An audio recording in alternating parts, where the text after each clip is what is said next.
મારા વાલા વિદ્યાર્થી મિત્રો, લાસ્ટ વિડીયોમાં આપણે જે અવિભાજ્ય સંખ્યાઓ શીખ્યા હતા એ અવિભાજ્ય સંખ્યાઓને લગતા થોડા પ્રશ્નો એમસીક્યુ સ્વરૂપે હું તમારા માટે લઈને આવ્યો છું. જો તમારે અત્યાર સુધીમાં જે પણ આપણે યુટ્યુબ ચેનલ પર વિડીયો અપલોડ થયા છે, જે ટોપિક મેં તમને ભણાવ્યા છે એ ટોપિકને લગતા ફ્રી ટેસ્ટ આપવા છે, તો હમણાં જ આપણી પોતાની application Anil sir classes application download કરો. એમાં ડાબી બાજુએ 3 ડોટ પર ક્લિક કરો, ફ્રી મટીરિયલમાં જાઓ, ત્યાં ટેસ્ટ તમે ફ્રીમાં આપી શકો છો.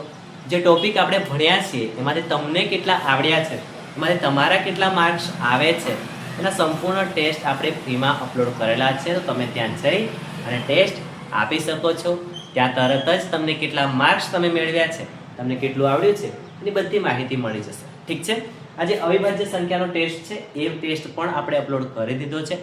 તો હમણાં જ તમે આપણી Anil sir classes application download કરો, જેની લિંક તમને નીચે કોમેન્ટ બોક્સમાં પણ આપેલી છે અને ડિસ્ક્રિપ્શનમાં પણ આપેલી છે. ઠીક છે. આજનો ટેસ્ટ છે એને આપણે જોવાનો પ્રયત્ન કરીએ. આ ટેસ્ટના પ્રશ્નોના જવાબ પણ તમારે મારી સાથે સાથે આપવાના છે. તો અવિભાજ્ય સંખ્યા આધારિત પ્રશ્નો અને એમસીક્યુએસ. ઓકે, સૌથી પહેલો પ્રશ્ન છે, નીચેનામાંથી કઈ અવિભાજ્ય સંખ્યા છે? આપણા માટે પ્રશ્ન છે કે નીચેનામાંથી કઈ અવિભાજ્ય સંખ્યા છે? 21 અવિભાજ્ય સંખ્યા છે, 27 છે, 29 છે કે 35 છે? જો તમે 2 થી 100 ની અવિભાજ્ય સંખ્યા તૈયાર કરી દીધી હોય તો આ પ્રશ્નનો જવાબ તમને આવડે છે. ઠીક છે. તો 21 અવિભાજ્ય સંખ્યા નથી, 27 અવિભાજ્ય સંખ્યા નથી, 35 પણ અવિભાજ્ય સંખ્યા નથી, તો 29 અવિભાજ્ય સંખ્યા છે. એટલે આપણો સાચો જવાબ ઓપ્શન સી થઈ જાય. અને જે જવાબ સાચો હોય એમાં નવોદયની પેટર્ન પ્રમાણે અગર આપણે જોવા જઈએ, સીઈટીની પેટર્ન પ્રમાણે જોવા જઈએ, તો જે જવાબ સાચો હોય એમાં પહેલામાં સી જવાબ આવતો હોય તો સી ને કમ્પ્લીટ ઘાટું ગોળ કરવાનું હોય છે. સમજાય છે? તો તમારે પણ આવી જ રીતે ઘાટું ગોળ કરી દેવાનું છે. હવે તમને એ સમજાવી દઉં મિત્રો, અવિભાજ્ય સંખ્યા કોને કહેવાય? તો શોર્ટકટ રીત એવી છે, જે સંખ્યા એના જ ઘડિયામાં આવે, જે સંખ્યા એના જ ઘડિયામાં આવે એને કહેવાય અવિભાજ્ય સંખ્યા. બીજી એની પ્રોપર વ્યાખ્યા છે કે જે સંખ્યાને માત્ર 2 જ અવયવ હોય. કેટલા અવયવ હોય? 2 જ. એટલે કે કયા કયા? તો એક હોય, એક અડે એક, અને બીજો તે સંખ્યા પોતે. એટલે કે 27 29 છે તો 29 ના કયા કયા અવયવ હોય? તો 29 ના 2 જ અવયવ હોય. એક 29 હોય, એક 29 હોય અને બીજો એક જ હોય. પણ તમને ખબર છે 35 ના કેટલા અવયવ હોય? તો 35 એકા 35, એટલે મિત્રો પહેલા તો 35 અને 1 પણ અવયવ થાય, અને 5 7 35, એટલે 5 અને 7 પણ એના અવયવ થાય. એનો મતલબ કે 35 ના વધારે અવયવ છે. તો અવિભાજ્ય સંખ્યા કોને કહેવાય? તો જે સંખ્યાના માત્ર 2 જ અવયવ હોય, પણ 35 ના 4 અવયવ છે, એટલા માટે 35 અવિભાજ્ય નહીં પરંતુ વિભાજ્ય સંખ્યા કહેવાય. તો જે સંખ્યાના માત્ર 2 જ અવયવ હોય એને કહેવાય અવિભાજ્ય સંખ્યા. એ તમારે યાદ રાખવાનું છે. બીજો પ્રશ્ન છે, 2 થી 10 વચ્ચે કેટલી અવિભાજ્ય સંખ્યા છે? અથવા 2 થી 10 ની વચ્ચે કેટલી અવિભાજ્ય સંખ્યા આવે? તો હું તમને જણાવી દઉં કે 2 થી 10 ની વચ્ચે આમ જોવા જઈએ તો 2 3 5 અને 7 અવિભાજ્ય સંખ્યા આવે. પણ જ્યારે આપણને એવું કહેવામાં આવે કે 2 થી 10 ની વચ્ચે, ખાસ ધ્યાન આપજો, જ્યારે આપણને એવું કહેવામાં આવે કે 2 થી 10 ની વચ્ચે, મતલબ કે 2 અને 10 ને ગણવાના નહીં તમારે. જ્યારે વચ્ચેની સંખ્યા પૂછવામાં આવે ત્યારે સાઈડ વાળી 2 સંખ્યા ગણવાની નહીં. ઠીક છે. તો 2 થી 10 ની વચ્ચે કેટલી અવિભાજ્ય સંખ્યા આવે? તો સાચો જવાબ આપણો 3 થશે. પણ આપણને એવો પ્રશ્ન પૂછાય છે કે 1 થી 10 ની વચ્ચે કેટલી અવિભાજ્ય સંખ્યા આવે છે? તો 1 થી 10 ની વચ્ચે 2 3 5 અને 7, ટોટલ 4 અવિભાજ્ય સંખ્યા આવે છે. સમજાય છે? તો 2 થી 10 વચ્ચે કેટલી અવિભાજ્ય સંખ્યા આવે?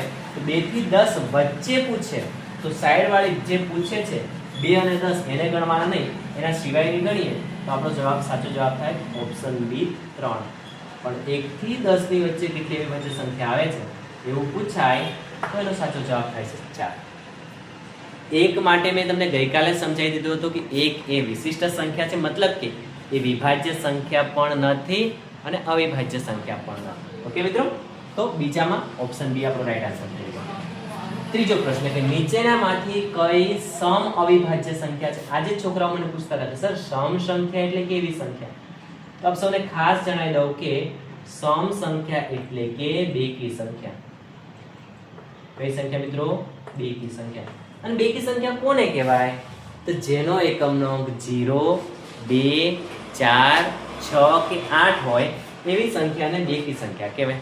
હવે અહીંયા પ્રશ્નમાં આપણને એવું પૂછ્યું છે કે નીચેનામાંથી કઈ સમ અવિભાજ્ય સંખ્યા છે કે બેકી પણ છે ને અવિભાજ્ય પણ છે?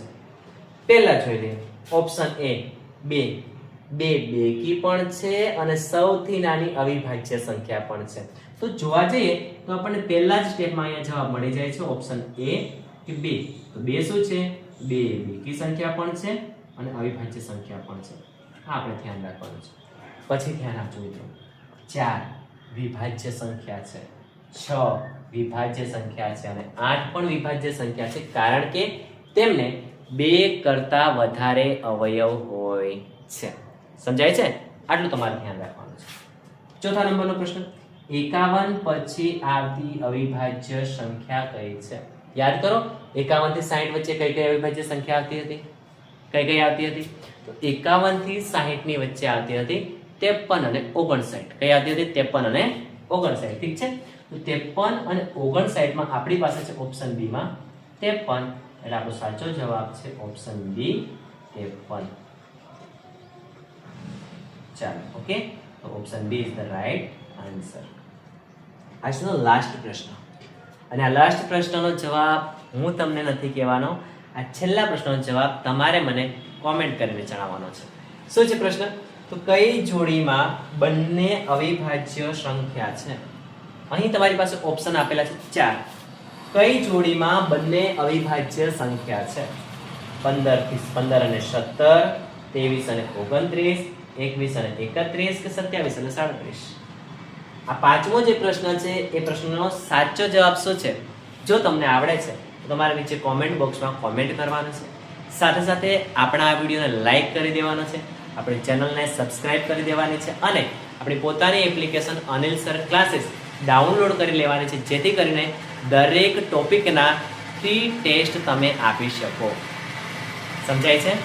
તો આજના વિડીયોમાં આટલું જ. આવતીકાલે ફરી એક નવા ટોપિક સાથે મળીએ. જય હિન્દ, જય ભારત, ધન્યવાદ.